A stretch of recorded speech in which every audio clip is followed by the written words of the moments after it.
In early February 2016, Pastor Locke issued an open challenge to debate the inerrancy of the Bible.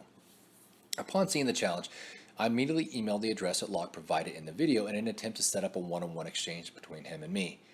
Now, as you can see, I've been trying to get this thing going since early February. And after initially corresponding with me about the matter, his camp requested that we postpone the debate.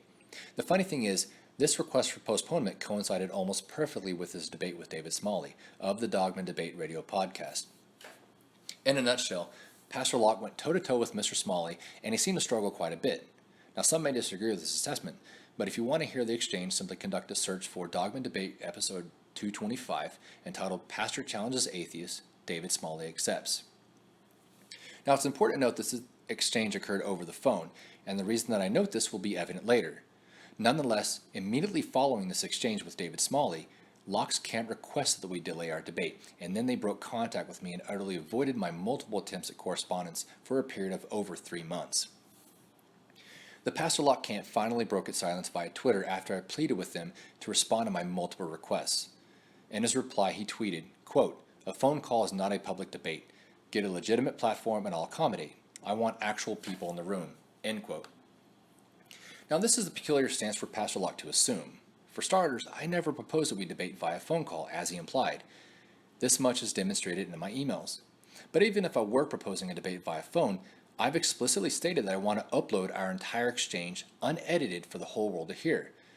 Now, the conventional meaning of the term public, which is most appropriate for this context, is, quote, done, perceived, or existing in open view, end quote.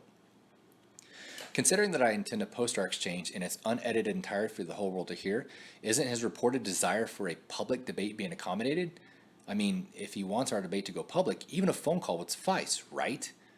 But the whole issue about a debate via phone call is kind of a red herring, since I've never proposed that we debate via phone in the first place. Rather, as evidenced in the emails, I propose that we debate via video live stream on Facebook or YouTube. And this should seem totally sufficient, especially if we consider the words of Pastor Locke himself. Take a look at what Pastor Locke had to say in the video in which he made his challenge for debate. I want you to actually set up some sort of debate between you and I. Now, I'm not talking about texting back and forth and Facebook and back and forth. It's either going to have to be in a live format in an actual building or an auditorium, or maybe a live stream across Facebook or YouTube or something like that. Now, I tried to accommodate the terms of his challenge when I suggested that we debate via live stream video. The reasons that I didn't want to do it in person are numerous. Like him, I'm a busy man.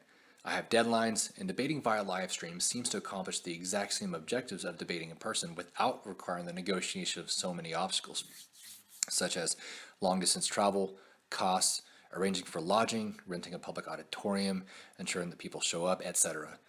Having our exchange via live feed just seemed to make so much sense, especially when one considers the money saved, which could otherwise be used for charitable purposes, something which Pastor Locke should appreciate. Nonetheless, he wants to go about this a hard way, and as it so happens, I'm actually fine with this condition, since doing it in person allows me to use evidence cards and PowerPoint slides, and this really allows me to just spread him all over the place. In fact, debating Pastor Locke in person is a far better advantage for me than a back and forth discussion, so at least in terms of debating strategy, I'm actually okay with his ever-shifting conditions for debate. But here's the thing that just doesn't make sense to me. If video technology isn't a legitimate forum in which to have a debate, perhaps it's also an inappropriate forum from which to pontificate to the gullible, and it's also an inappropriate forum from which to issue debate challenges to the skeptical. But come on, his attempts to defend the inerrancy of the Bible via such technology should fit perfectly into his online agenda, whether it's just him ranting on screen by himself, or whether it's him fielding serious questions from skeptics and working to reconcile the supposed problems put forth by his opposition. So here's the thing.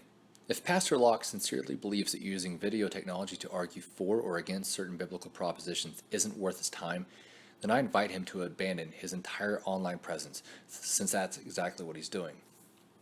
And remember his refusal to debate via phone, something which I never proposed in the first place? Consider this stance with his phone debate with David Smalley. I mean, come on.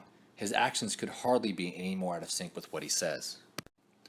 So here's where we stand at the moment. Pastor Locke issued a challenge for debate. I accepted his challenge under the very terms he specified in his provocation.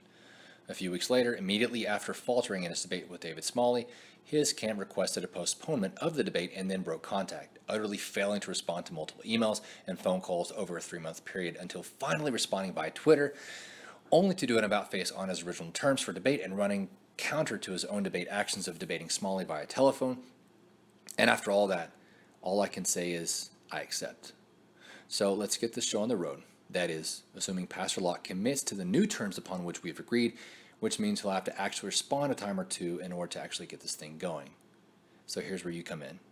If you want to see Pastor Locke face off against a rather knowledgeable and well-prepared skeptic who's trained in both LD and policy debate, share this video and pressure him to commit to his own challenge. And thanks for watching.